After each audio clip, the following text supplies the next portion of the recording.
अच्छा, कभी ये सोचा है कि हम उन चीज़ों को कैसे नापते हैं जो इतनी छोटी हैं कि एक आम फुटे से तो उनका अंदाज़ा लगाना ही मुमकिन नहीं। तो बस आज हम इसी दिलचस्प दुनिया में झांकने वाले हैं। हम बात करेंगे उन ज़बरदस्त आलात की जो हमें वो चीज़ें भी नापने की सलाहियत देते हैं जो आम तौर पर नज़र भी नहीं आती। तो आज की इस गुफ्तगू में हम क्या क्या जानेंगे। सबसे पहले तो ये देखेंगे कि भाई हमें इन खास आलात की आखिर ज़रूरत ही क्यों पड़ती है। फिर हम वर्नियर कैलिपर और स्क्रू गेज के पीछे छुपे राजों को समझेंगे।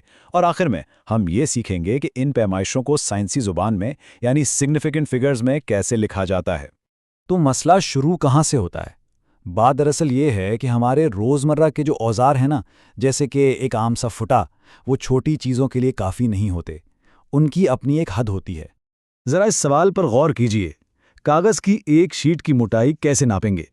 अब देखिए, एक फुट्टे पर मिलीमीटर के निशान तो होते हैं, लेकिन कागज का एक वर्ग तो इससे कई ज्यादा पतला होता है।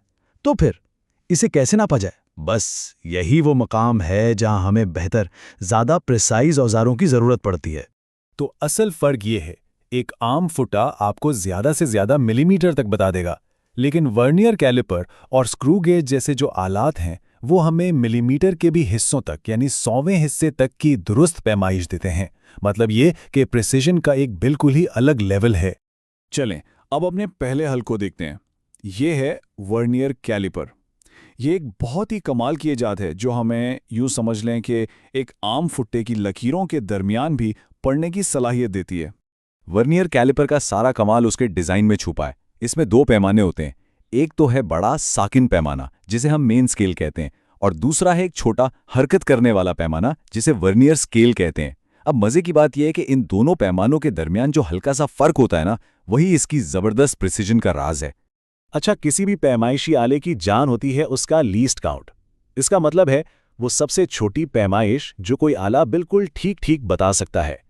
वर्नियर कैलिपर की बात करें तो ये आमतौर पर 1 मिलीमीटर का 10वां हिस्सा यानी 0.01 सेंटीमीटर होता है। तो सवाल यह है कि इसे पढ़ते कैसे हैं?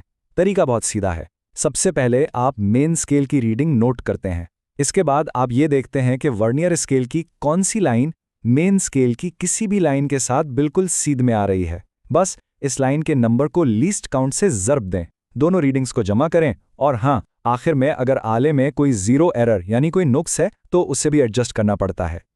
चलें, इसे एक मिसाल से समझते हैं। अब जो तस्वीर दी गई है उसके मुताबिक मेन स्केल की रीडिंग है 2.7 सेंटीमीटर। ठीक है, अब देखते हैं वर्नियर स्केल।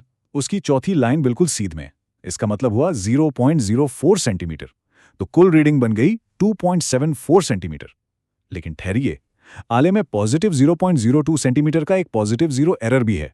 तो इस गलती को ठीक करने के लिए हम उसे कुल रीडिंग में से निकाल देंगे और हमारे पास सही लंबाई आ जाएगी 2.72 सेंटीमीटर। लेकिन अगर हमें इससे भी ज्यादा प्रिसिजन की जरूरत हो तो तब क्या करेंगे? इसके लिए हमारे पास है स्क्रू गेज। ये एक ऐसा आला है जो और भी बारीक चीजों की पैमाइश कर सकता है। स्क्रू गेज समझे कि एक छोटे से माइक्रोमीटर की तरह काम करता है। इसका पूरा निज़ाम एक घूमने वाले स्क्रू के उसूल पर चलता है, जिसकी मदद से इंतहाई छोटी पैमाइशें मुमकिन हो पाती हैं। और हाँ, इसकी प्रिसिजन वर्नियर कैलिपर से भी कहीं ज्यादा होती है। स्क्रू गेज की सारी प्रिसिजन का दारोमदार एक चीज पर है जिसे पिच कहते हैं। अब ये पिच क्या है?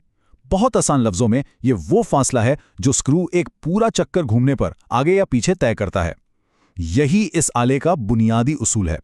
तो चलें जरा इसका लीस्ट काउंट निकालते हैं। दी गई मालूमात के मुताबिक स्क्रू 10 चक्करों में 5 मिलीमीटर का फासला तय करता है। मतलब एक चक्कर में कितना हुआ? जाहिर है 0.5 मिलीमीटर। तो ये हो गई उसकी पिच। अब जो इसका सर्कुलर स्केल है उस पर 50 निशानात हैं। तो हम बस पिच को इन निशानात की तादाद से तकसीम कर देते हैं और हमें मिल जाता है उसका लीस्ट काउंट 0.01 मिलीमीटर। ये वर्नियर कैलिपर से भी 10 गुना ज्यादा प्रिसाइज है। अच्छा, अब वापस आते हैं अपने बिल्कुल शुरू वाले सवाल पर। कागज की एक शीट की मोटाई कैसे नापी जाए? इसके लिए एक बहुत ही क्लेवर तरीका बताया गया। चूंकि एक शीट बहुत ही पतली होती है तो उसे 3 बार तह कर दिया जाता है। इससे क्या होता है?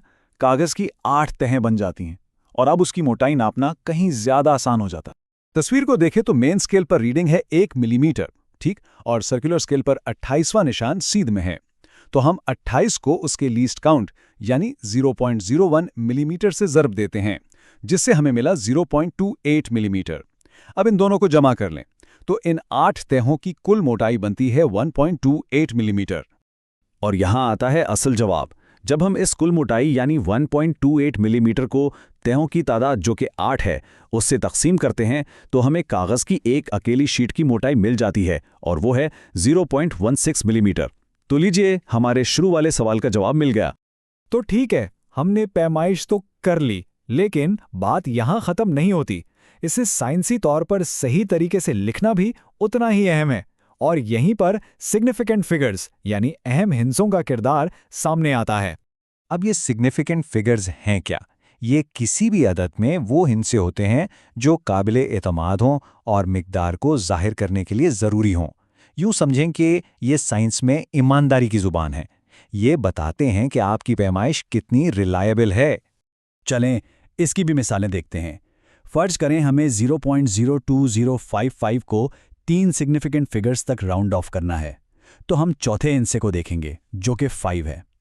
असूल ये है कि अगर ये 5 या इससे बड़ा हो तो पिछले हिस्से को एक बढ़ा देते हैं, तो नतीजा बनेगा 0.0206।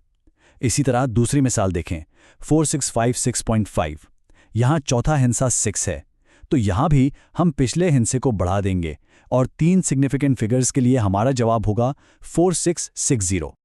और ये सारी बात हमें एक बहुत गहरे सवाल पर लाकर छोड़ देती है।